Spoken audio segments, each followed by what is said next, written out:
Hello Indian foodie lovers, ఇవాల్టి special routine పులిహోరతో bore కొట్టే వాళ్లకు సూపర్ పులిహోర అందుబాటులో తీసుకొచ్చాం. అదే మామిడికాయ కొబ్బరి పులిహోర. సరిగ్గా ప్లాన్ చేస్తే 10 నిమిషాల్లోనే ఇది పూర్తవుతుంది. ఈ మామిడికాయ కొబ్బరి పులిహోర తింటుంటే భలే టేస్ట్గా ఉంటుంది, ఆరోగ్యానికి ఎంతో మేలు చేస్తుంది. మరి ఈ సూపర్ టేస్టీ అండ్ హెల్దీ మామిడికాయ కొబ్బరి పులిహోర తయారీపై ఓ లుక్ వేద్దాం. Let's start. ముందుగా ఒక కుక్కర్ని తీసుకోండి. అందులోనికి కడిగిన బియ్యం ఓ కప్పు తీసుకోండి. ఏ కప్పుతో అయితే రైస్ తీసుకున్నారో అదే కప్పుతో 2 కప్పుల వాటర్ తీసుకోండి. అందులోనికి ఓ టీ స్పూన్ నూనె, హాఫ్ టీ స్పూన్ పసుపు, ఓ టేబుల్ స్పూన్ ఉప్పు వేసి మూత పెట్టి కుక్కర్లో ఉడికించండి.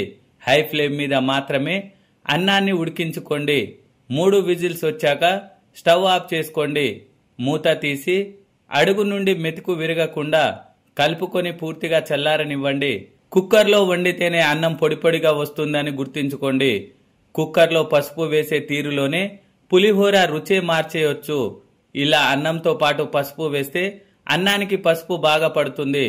ఇప్పుడు అడుగు మందంగా ఉన్నటువంటి ఇలాంటి కడాయిలో 2 టేబుల్ స్పూన్ల ఆయిల్ హీట్ చేసుకొని అందులోనికి ఓ కప్పు వేరుశెనగలు వేసి లైట్ గోల్డెన్ బ్రౌన్ కలర్ వచ్చేంత వరకు వేపుకోండి.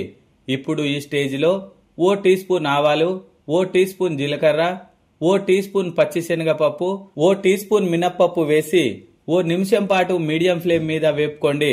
తర్వాత 2-3 ఎండుమిర్చీలు ఇలా 2 ముక్కలుగా చేసి తీసుకోండి. అలాగే 5-6 పచ్చిమిర్చి సన్నని చీలికలు, ఓ కప్పు కరివేపాకు వేసి కలుపుకోండి. తర్వాత పావు టీ స్పూన్ ఇంగువ, హాఫ్ టీ స్పూన్ సాల్ట్ వేసి 3-4 నిమిషాలు దూరగా వేపుకోండి. ఇప్పుడు ఇందులోనికి చెక్కు తీసి తురుముకున్న పచ్చి మామిడికాయ తురుము వేసుకోండి. పులుపు ఇష్టపడేవారు కప్పు బియ్యానికి కప్పు మామిడి తురుము వేసుకోండి, లేదంటే 1/4 కప్పు వేసుకోండి. అలాగే హాఫ్ కప్పు పచ్చి కొబ్బరి తురుము వేసి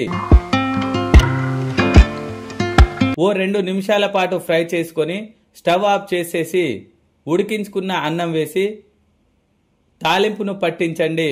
చల్లారాక చేత్తో కలుపుకుంటే ఇంకా బాగా పడుతుంది తాలింపు.